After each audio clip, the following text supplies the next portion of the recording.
masukkanlah di kepalamu, berpikirlah untuk hal-hal yang utama dan baik saja untuk dirimu. Ketika kamu keluar jalur, yo di situ nanti akan lahir kegalauan-kegalauan.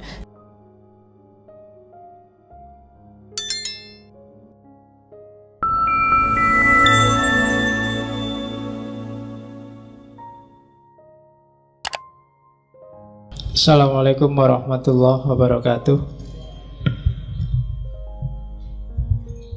Bismillahirrahmanirrahim.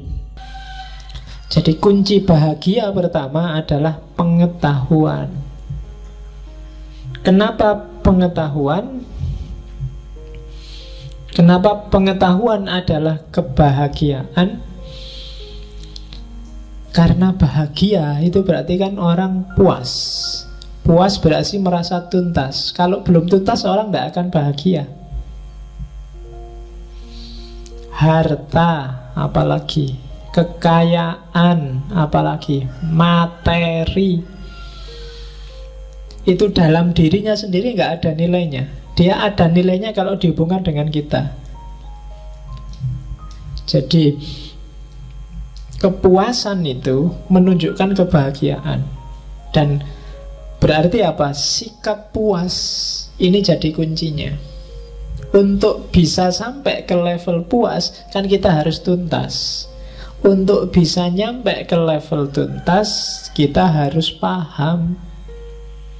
Kalau enggak ya enggak ngerti. Kamu harus paham berapa kuatnya perutmu menampung makanan. Kalau enggak, makanan akan jadi bencana. Kamu harus ngerti titik di mana alhamdulillah sudah kenyang dan puas. Kalau enggak, bahaya. Kadang-kadang kan mumpung makan gratis, terus kamu makan sebanyak-banyaknya, enggak ngerti kapasitasmu. Wassalam sudah. Enggak jadi enak makanan itu. Kamu harus ngerti di titik mana kamu puas. Untuk ngerti titik puas itu, kamu butuh pengetahuan. Maka pengetahuan itu sumbernya kebahagiaan. Kamu harus paham seluk-beluk jiwamu tadi, yang daya-daya tadi. Oke, ketika pengetahuan sudah lengkap, kamu ngerti porsimu dan proporsimu, hidupnya jadi enak. Oh, kapasitasku sekian, berarti makanku paling banyak ya 2-3 piring lah.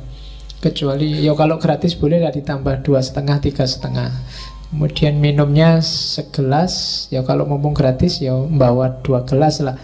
Kalau masih boleh ngambil lagi, bawa plastik atau bawa botol sendiri misalnya. Lo itu kan fakta paling enggak ngerti. Lo ketika kamu tahu batas, berarti kalau sudah 3 piring sudah, jangan dilanjutkan 4 piring. Kalau dilanjutkan 4 piring, dia akan jadi sumber masalah. Nggak jadi bahagia, nggak jadi puas.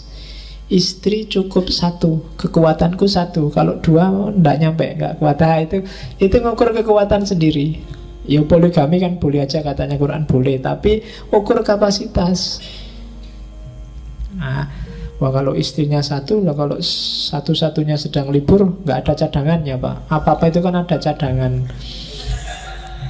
Wong ya kan listrik mati ada genset kan tetap nyala. Lah kalau istri 1 off kan satunya on. Kalau dua-duanya off ya berarti harus ada yang ketiga Pak. Jadi ya. Oh, iya. Iya, mikirnya sampai ke situ. Oke ya, jadi sumbernya kebahagiaan itu pengetahuan. Kenapa pengetahuan? Karena dengan pengetahuan kamu ngerti batas, kamu ngerti titik puas. Kamu ngerti kapan itu tuntas, kapan itu belum. Nah, di situ kuncinya kebahagiaan. Termasuk yo jiwa harus sempurna, implementasinya harus tuntas, dan seterusnya. Itu juga semua butuh pengetahuan. Kenapa tadi kamu sabar, kamu jujur kok merasa masih sumpek? Pengetahuanmu yang kurang tentang kejujuran dan kesabaran. Belajar lagi. Kamu sedang salah paham. Harusnya kamu pasti bahagia kalau sudah jujur. Nggak ada saya menyesal Pak jujur, gara-gara jujur terus ada masalah. Enggak, mungkin kamu salah paham. Coba ditambah lagi pengetahuannya. Jangan-jangan itu bukan masalah. Jangan-jangan kalau kamu nggak jujur, masalahnya lebih besar. Nah, itu hubungan pengetahuan dan kebahagiaan. Yang kedua, keutamaan berpikir. Oke, berpikir itu apa sih? Berpikir itu kan menemukan yang penting dan baik untuk hidup kita. Kita mikir itu kan selalu begitu. Nyari yang enak, nyari yang pas, nyari yang sesuai untuk hidup kita. Biar mendukung kebahagiaan, usahakan, katanya Farabi, berpikirlah hanya tentang yang baik-baik dan utama-utama. Dan pertahankan ini untuk jangka waktu yang lama. Jangan mikir yang remeh-remeh, yang tidak ada gunanya, yang tidak penting, tidak penting. Biasanya itu sumber kamu tidak bahagia. Tiba-tiba kamu galau. Kenapa kok kamu galau? Kasihan Saipul Jamil, Pak, di penjara. Ngapain kamu ikut mikir? Penting tidak Saiful Jamil bagimu? Tiba-tiba kamu kok ikut galau. Ngapain kamu kok kelihatan marah gitu? Itu loh Pak, lihat TV, ILC, gegeran. Masa nggak sadar? Loh, kamu galau untuk hal yang apa ya itu penting buatmu, utama buatmu. Apa ndak ada yang lebih utama, yang lebih baik? Nah, jadi masukkanlah di kepalamu, berpikirlah untuk hal-hal yang utama dan baik saja untuk dirimu. Ketika kamu keluar jalur, yo di situ nanti akan lahir kegalauan-kegalauan karena barang tidak penting kamu posisikan jadi penting. Barang tidak urgent kamu jadikan urgent. Bahkan nanti katanya Al-Farabi, kalau kebaikan dan keutamaan ini bisa tahan lama, sampai lama kesimpulanmu, yo ini tetap baik, ini tetap utama. Hal yang kamu sebut tetap baik dan utama itu kalau bisa jadikan undang-undang. Iya, kayak misalnya jujur. Jujur itu enak Pak. Semakin saya jujur semakin nyaman. Sampai bertahun-tahun jujur, nyaman dan enak. Jadikan aja jujur sebagai undang-undang. Karena itu pasti benar, pasti bagus. Anti korupsi itu ternyata lebih enak. Anti korupsi dirasakan lama, hidup lebih nyaman, nggak kesusu-susu, nggak merasa dikejar dosa. Jadikan itu undang-undang, katanya Farabi. Berarti itu bagus.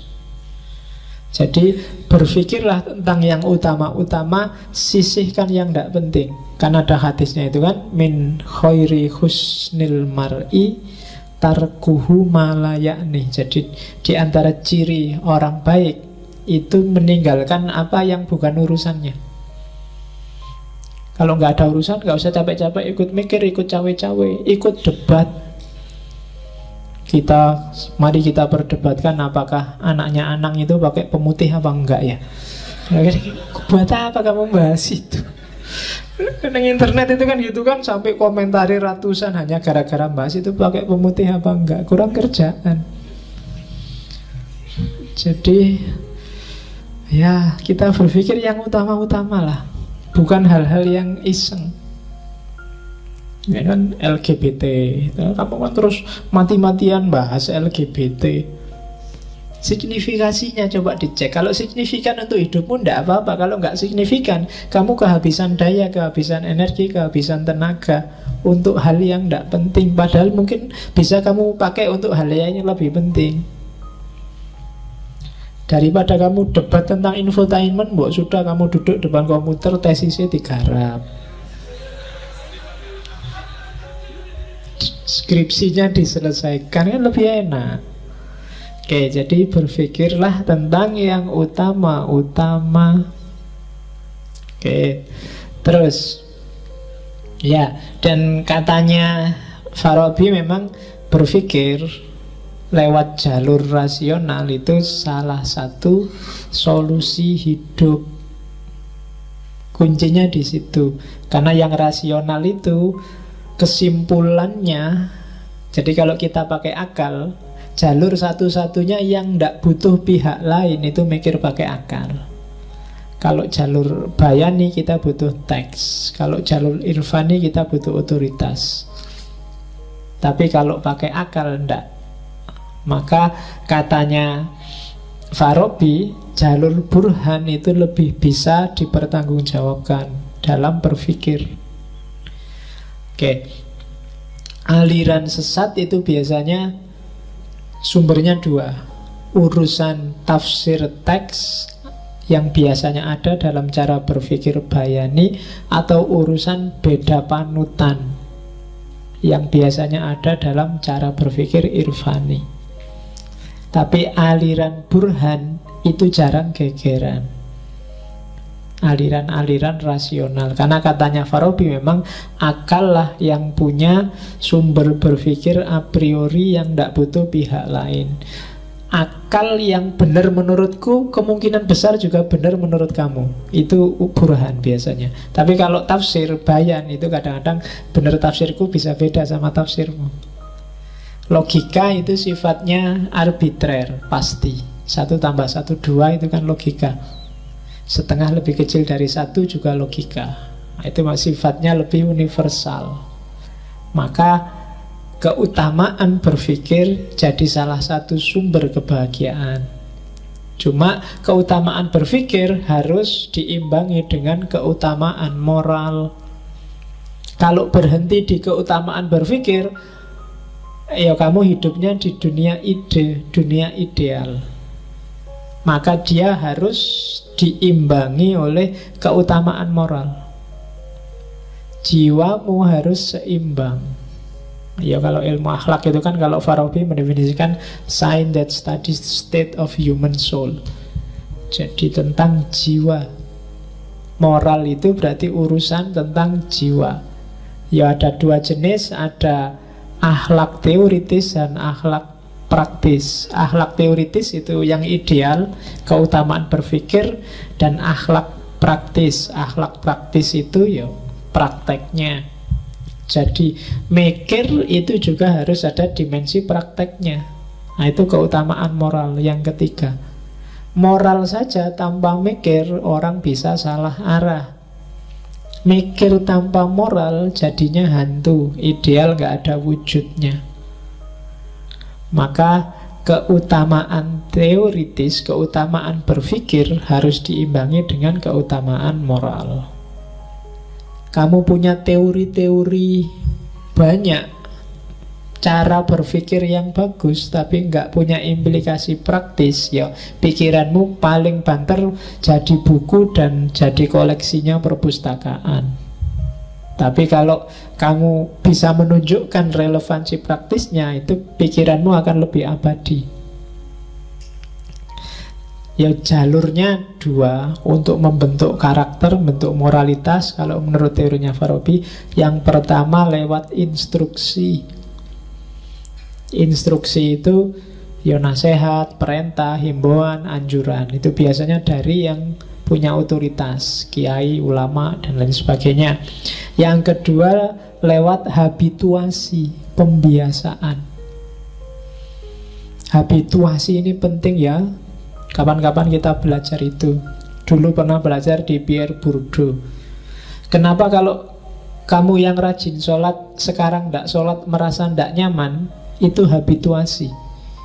Tapi coba ulang bolak-balik tidak sholat, lama-lama tidak sholat itu biasa. Tidak nyamannya pasti hilang. Ya, itu namanya habituasi, pembiasaan. Kamu sekali bohong, batinmu mesti tidak enak. 2 kali tidak enaknya tinggal separuh. 3 kali tidak enaknya tinggal 1/4. 4-5 kali bohong dan aman, kamu lama-lama merasa bohong itu biasa. Bahkan besok-besok mungkin kalau tidak bohong tidak enak. Ah, masa aku jujur ya kok tidak enak. Lo bisa lo kayak gitu. Kok deso banget aku, kok jujur banget, kok lugu banget, harusnya ya roto. Nah itu biasanya sudah kebalik. Kalau semula nggak jujur nggak enak, sekarang jujur nggak enak. Itu habituasi. Oke, kayak ngaji malam Rebo ini loh. Kadang-kadang libur juga nggak enak, biasanya ngaji ya, itu habituasi. Tapi kalau 0, 2, 3, 4, 5 sampai 6 kali itu, kalau nggak kosong kamu malah heran. Loh kok nggak kosong Pak? Biasanya kosong. Sementara kamu kagetnya kalau pas kosong, karena biasanya saya masuk. Nah, itu namanya habituasi. Jadi pikiranmu tergantung kamu biasakan untuk apa. Moralitas sumbernya juga habituasi. Kalau kamu terbiasa melakukan perbuatan baik itu biasa, tidak luar biasa. Dan kebalikannya juga. Oke, keutamaan moral. Yang keempat, keutamaan kreatif. Jadi keutamaan kreatif praksis itu keutamaan dalam berkarya. Jadi bahagia itu tidak semata-mata moralnya bagus, pemikirannya bagus, teorinya benar, tapi juga praksisnya kreatif. Dalam arti kalau bahasa hari ini mungkin kontributif, ada sumbangan karyanya. Ini mungkin bisa kamu sambungkan dengan filsafatnya Karl Marx tentang kerja. Manusia itu merasa bermakna, merasa eksis saat dia bekerja, memproduksi sesuatu. Jadi cuma ya karya itu akan utama. Utama itu berarti penting, bernilai kalau lahir dari orang-orang yang utama. Kalau manusianya tidak utama, karyanya tidak akan utama. Caranya untuk utama gimana? Ya, keutamaan teorinya ada, keutamaan proses berpikirnya ada, keutamaan moralitasnya ada. Jadi orangnya pinter, pengetahuannya banyak, itu kan pinter. Orangnya cerdas, proses berpikirnya jalan. Dan orangnya bermoral, maka karyanya pasti kontributif, pasti utama. Dan orang semacam ini dia sendiri bahagia dan bisa membahagiakan orang lain. Jadi mix antara empat hal inilah yang bikin orang bahagia. Praksis, moralitas, berpikir, dan teori. Terus waktunya cepet ya. Nah, ini yang habituasi tadi. Berbuat baik termasuk menuju kebahagiaan. Ini saya singgung di sini. Katanya Farabi, kebajikan itu seperti menulis. Perilaku utama itu seni, seperti seni menulis. Semakin orang berlatih mempraktekkan, maka tulisannya akan semakin baik. Moralitas juga begitu, kebajikan juga begitu. Semakin orang membiasakan diri menjalankan kebajikan, semakin dia menjadi bijak. Dan kalau sudah bijak, dia akan bahagia. Nah, itu teorinya. Jadi, jadilah orang baik, maka kalian akan bahagia. Sementara belum sempurna kebaikanmu, bahagiamu juga dalam proses menuju kesempurnaan. Jangan menyerah, latihlah terus. Kayak kamu nulis itu loh. Nulis pertama nggak bisa dipahami, nulis kedua agak dipahami, nulis ketiga mulai enak bahasanya, nulis keempat mulai nyala, terus begitu. Tapi kalau kalian nggak latihan-latihan, merasa sudah ngerti, merasa sudah bisa dan selesai, ya kalian nggak akan jadi orang bijak. Meskipun punya wawasan tentang kebajikan, harus dijalankan. Kayak kalian latihan nulis. Ya sebenarnya nggak cuma nulis, ngomong juga begitu. Pertama grogi, lama-lama mesti setengah grogi, terus seperempat groginya, terus ndak grogi sama sekali. Bahkan terus nggak dikasih jatah ngomong pun kamu angkat tangan biar bisa ngomong. Nah itu karena sudah terlatih. Jadi hidup ini semacam itu yang tadi saya sebut habituasi. Awal memang rasanya nggak enak. Biasanya kamu nggak sodako. Kalau sodako paling kamu cari yang paling kecil terus kamu cemplungkan 500 mungkin, atau 1000 atau 2000. Kalau ada orang ratusan ribu dicemplungkan, kamu geleng-geleng kepala. Paling mau anggap orang itu nggak pinter ya, 100.000 kok dicemplungin. Tapi semakin coba kamu biasakan, ngasihlah tiap Jumat 100.000. Kamu ngasih di bawah itu, besok rasanya nggak enak. Nggak ngasih juga nggak enak. 100.000, 100.000, terus minggu selanjutnya nggak ngasih, wong duitmu habis. Rasanya nggak enak mesti. Nggak enaknya karena duitnya entek.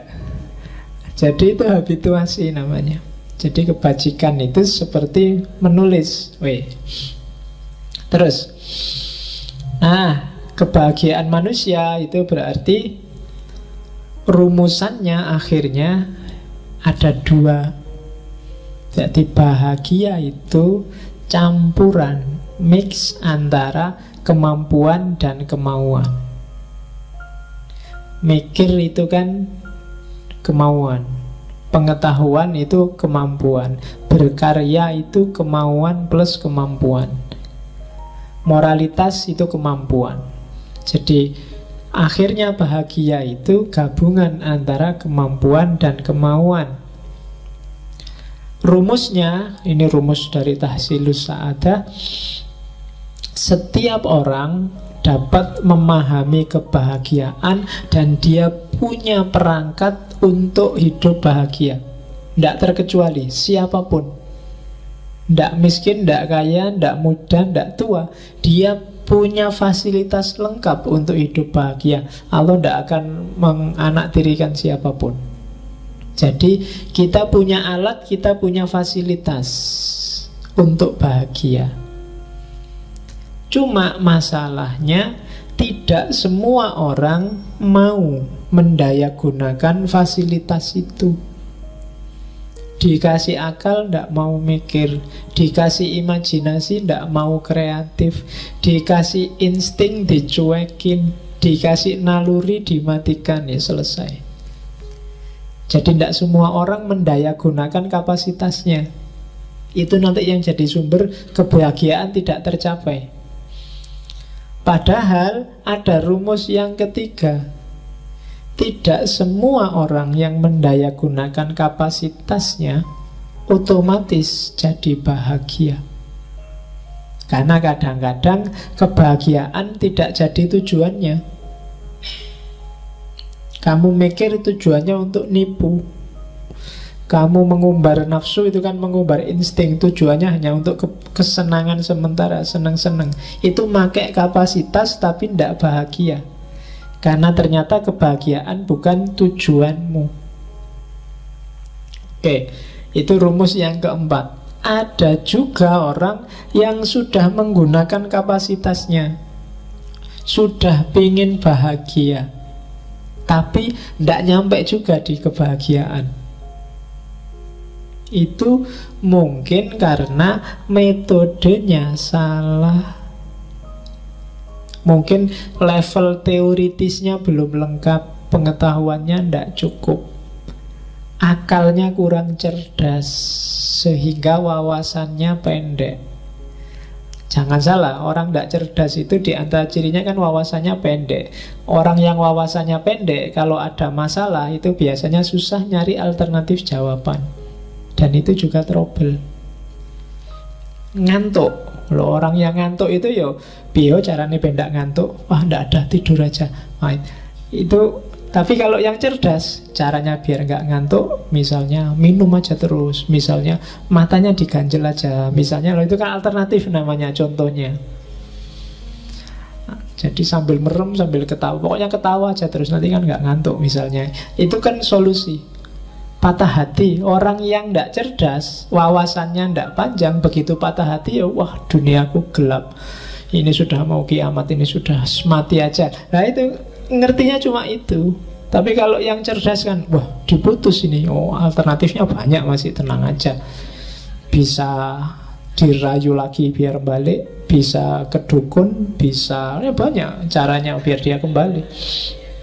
Ya cari yang lain, emangnya ndak bisa nyari di bawahnya, misalnya kan.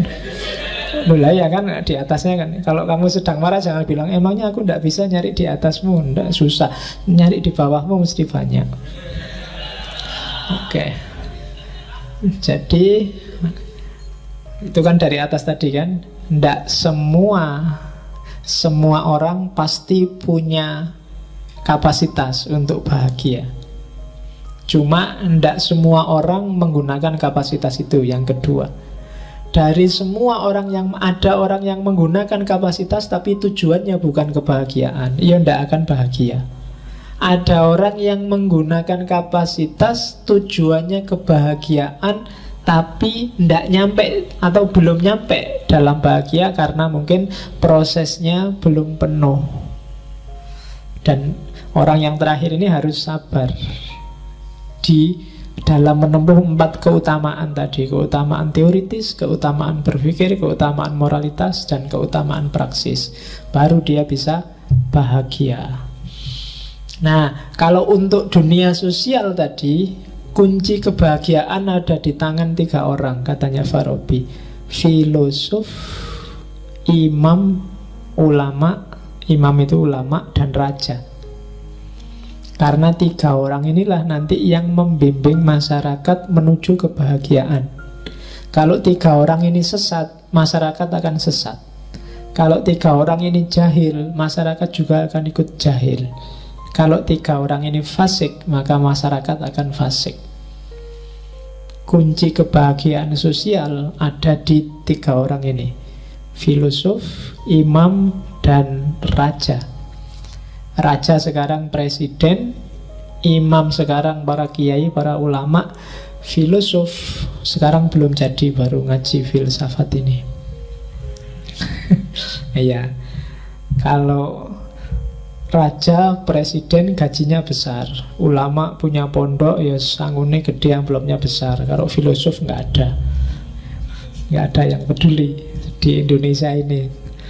Filosof itu jabatan yang saya tidak tahu apa sekarang masih ada. Apa ada misalnya di Kompas dicari seorang filosof, itu tidak ada. Kamu sampai teler nyari tidak akan ketemu. Dicari seorang filosof itu tidak ada. Oke, kalau zaman dulu di Jawa namanya begawan. Begawan itu tidak pantas lagi sudah ngurusi dunia, ya memang harus ngurusi umat. Oke ya. Jadi penuntunnya kota, penuntunnya negara itu satu di antara 3. Kenapa Indonesia hari ini menurutmu kacau dan rusak? Itu pasti gara-gara 3 orang itu. Kalau bukan rajanya, pasti imamnya atau filosofnya. Kalau bukan presidennya, pasti para rohaniwannya atau paling tidak para intelektualnya. Kuncinya di situ. Kalau 3-3-nya orang curang atau orientasi kelompok atau cari enaknya sendiri, ya nanti umatnya, masyarakatnya pasti rusak. Kalau enggak fasikoh ya jahilah, atau jangan-jangan malah sesat, dolalah. Oke, ya ini bisa dibaca sendiri. Ini sebenarnya semacam analisisnya bahwa dalam pikirannya Farabi tadi ada pengaruh filsafat Yunani, Plato dan Aristoteles. Karena Farabi sendiri kan disebut mu'allim as-sani, guru kedua. Karena dia mu'allim pertamanya Aristoteles. Dan Farabi nanti yang menginspirasi banyak para pemikir barat. Kesamaannya dengan Plato dan Farabi, ya kebahagiaan itu adalah puncaknya kebaikan. Dan puncak kebaikan dan tujuan hidup itu sumbernya adalah pengetahuan. Itu sama, itu bisa ditambah itu. Bahagia itu sumbernya adalah amal baik. Amal baik itu sumbernya pengetahuan yang baik. Jadi kamu harus pinter. Kalau sudah pinter, kamu bisa melakukan perbuatan baik. Kalau sudah melakukan perbuatan baik, maka kamu akan bahagia. Rumusnya di situ sejak minggu lalu. Tanpa kamu pinter, kamu susah melakukan kebajikan. Kalau kamu tidak melakukan kebajikan, maka kamu tidak akan bahagia. Rumusnya di situ. Pengaruh Islam jelas. Ini yang kenapa Farabi agak beda sama Plato, Aristoteles, ya karena dia Muslim. Kalau di Farabi ada namanya kebahagiaan dunia dan kebahagiaan tinggi, ya kita menyebutnya kebahagiaan akhirat. Dan nanti di tahsilu sa'adatul dunya itu levelnya lebih rendah daripada sa'adatul quswa. Sa'adatul quswa itu yang kebahagiaan sejati, sa'adatul dunya itu yang kenikmatan tadi, ladzat. boleh dinikmati karena sifatnya insting, tapi dia levelnya rendah dan sifatnya terbatas. Rumusnya kalau dalam Islam, kenapa orang harus bahagia? Ini gabungan Islam sama Aristoteles, sifatnya teleologis. Jadi Allah menciptakan manusia sebagai karya terbaiknya, dan Allah ingin manusia bahagia kalau dalam Islam loh ya. Dan kebahagiaan manusia kalau dalam Islam ketika orang bisa menaklukkan jiwa-jiwanya tadi. Menaklukkan berarti mengontrol dan menguasai. 4 keutamaan tadi itu kan sumbernya jiwa tadi. Dan jiwa ditaklukkan kalau di Islam namanya jihadun nafas. Ketika jiwa ditaklukkan, yang lahir perilaku utama, kebajikan. Ketika perilaku utama dilakukan, maka orang akan bahagia sebagai hasilnya. Jadi rumusnya itu. Jadi Allah menciptakan manusia, Allah ingin manusia bahagia. Untuk bisa bahagia, orang harus melakukan jihadun nafas, menaklukkan jiwanya biar jadi nafas yang mutmainnah. Nah, ketika jiwa ditaklukkan, maka otomatis yang keluar dari manusia adalah perilaku yang utama.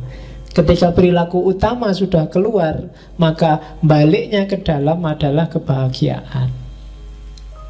Nah, itu rumus kalau dalam Islam. Terakhir, ini ilmu penting katanya Al-Farabi, maka setiap orang yang sudah paham punya tanggung jawab untuk mengajarkan. Nah, kalau kalian nggak pengen mengajarkan, pura-pura lah belum paham. Sekarang kalau sudah ngerti, ya punya tanggung jawab itu. Karena inilah misinya agama. Kalau bahasanya Farabi, misinya penciptaan. Cara mengajarkan itu katanya Farabi, jangan pakai versi jelimet kayak para filosof.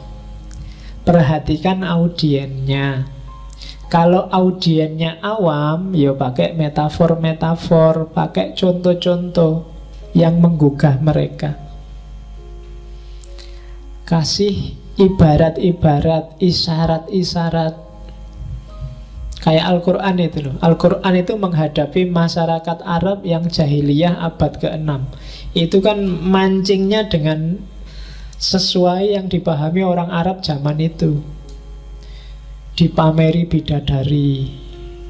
Karena orang Arab zaman itu kan status sosial masyarakat, status sosial seorang pemimpin semakin tinggi kalau dia semakin banyak koleksi perempuannya. Maka dipameri, tenang aja besok di surga bisa pesen bidadari sebanyak apapun.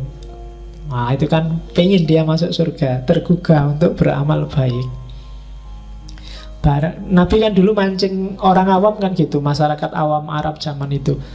Barang siapa melakukan ini, dia akan dapat keuntungan ini. Barang siapa kan selalu begitu. Itu sebenarnya mancing masyarakat melakukan kebajikan. Dan hal yang sama dilakukan para wali dulu di Jawa. Untuk mancing biar orang Jawa tertarik dengan Islam, melakukan kebajikan sesuai ajaran Islam. Pakai metafor-metafor, isyarat-isyarat. Cuma yang kayak gini harusnya bukan level mahasiswa yang pakai dongeng-dongeng, pakai cerita-cerita yang menggugah jiwa, pakai motivator-motivator. Itu sudah nggak makom kalau mahasiswa. Mahasiswa kok nyari motivator, itu menurut saya tragedi. Loh iya, mahasiswa itu justru dia yang harus ngasih motivasi orang lain, malah dia nyari motivasi. Iya, kalian elit loh, intelektual. Masa untuk motivasi aja butuh orang lain, bayar mahal lagi. Motivasi dirimu sendiri, wawasanmu sudah lengkap. Tinggal mau jalan apa enggak. Kan cuma itu aja. Kalian makomnya elit. Kalau orang elit itu sebenarnya nggak terlalu butuh pembimbing. Karena banyak buku, banyak ilmu di mana-mana ada. Ya kalau di Farabi dia secara spesifik zaman itu karena belum ada internet, Al-Farabi menjelaskannya dari buku. Carilah buku yang pas, bacalah buku-buku yang penting. Nah, itu untuk orang-orang elit. Cuma nanti ada penjelasan menarik, tak kutip di situ dari Al-Farabi, bahwa karakternya orang baca buku itu ada 3. Yang pertama, orang yang bisa langsung menyimpulkan sendiri. Ini orang pinter. Yang kedua, orang yang mampu menyimpulkan tapi butuh pembimbing. Ini orang yang pinternya setengah,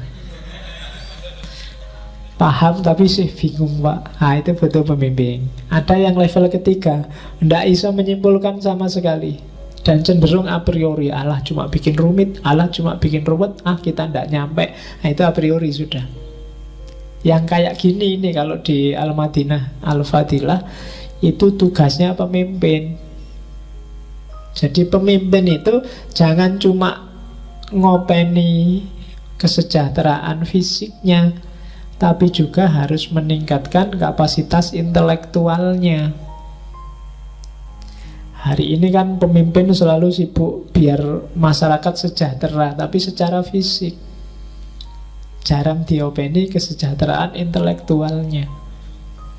Orang desa-desa yang nggak terlalu ngerti itu kan sasaran empuk kampanye, sasaran empuk dibohongi, dibodohi. Harusnya mereka dipinterkan. Kalau lebih banyak orang pinter, mungkin Indonesia nggak setragis ini nasibnya. Jika melihat, loh kita punya sumber daya yang luar biasa. Sumber daya alamnya nomor 1, sumber daya manusianya nggak tertandingi, paling nggak dari sisi jumlahnya. Kita kan jumlahnya banyak. Kalau cuma tawuran aja siapa yang nggak Kalau berani loh tawuran sama orang Indonesia. Kan ngawatiri kalau orang Indonesia sudah ngamuk itu. Loh iya, mahasiswa 3 aja kalau demo sudah di tengah perempatan itu, mobil sak deret berapa puluh meter mandek kabeh. Itu hanya 3 orang itu. Belum kalau 40 orang. Belum kalau itu bisa. Itu ciri khasnya Indonesia. Itu kan ciri bahwa SDM kita itu luar biasa. Dari sisi itu. Jadi jangan macam-macam sama orang Indonesia. Apalagi penganggurannya banyak. Loh iya kan. Loh orang nganggur itu paling ngawatiri loh. Diajak perang ayolah mumpung nganggur. Diajak ngamuk ayolah. Loh iya kan, jangan salah. Sejak kemarin sumpek ngelamar kerjaan gak dapat diajak perang, ayo wis lumayan. Ya. Oke. Loh itu kan potensi luar biasa. Ya. Itu kan kayak yang di WA itu kan ada berita bahwa mahasiswa siapa gitu menolak dikasih kerjaan karena ingin fokus dulu untuk nganggur. Iya. Yang lain fokus kuliah, dia saya ingin fokus dulu untuk nganggur pak. Oke, itu Al-Farabi. Ya, jadi kuncinya sebenarnya keywordnya sama kayak Aristoteles kemarin. Kunci orang bahagia itu dia harus pinter. Setelah pinter dia melakukan amal baik.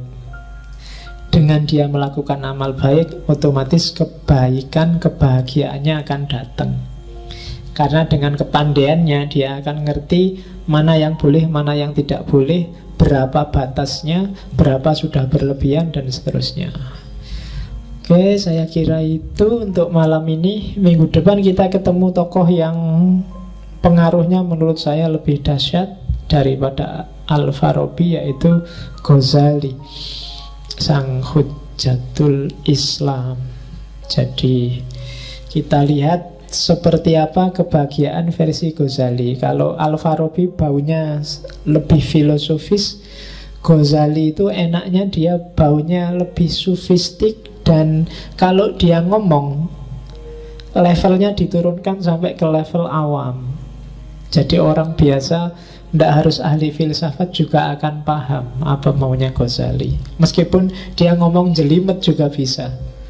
Minggu depan kita coba jelajahi kitabnya Kimia Us Sa'adah, Kimia Kebahagiaan. Oke, saya kira itu. Ketemu lagi minggu depan insya Allah. Semoga tidak ada halangan. Saya akhiri sekian. Wallahul muwafiq wal afu minkum wallahu a'lam bissawab. Wassalamualaikum warahmatullahi wabarakatuh.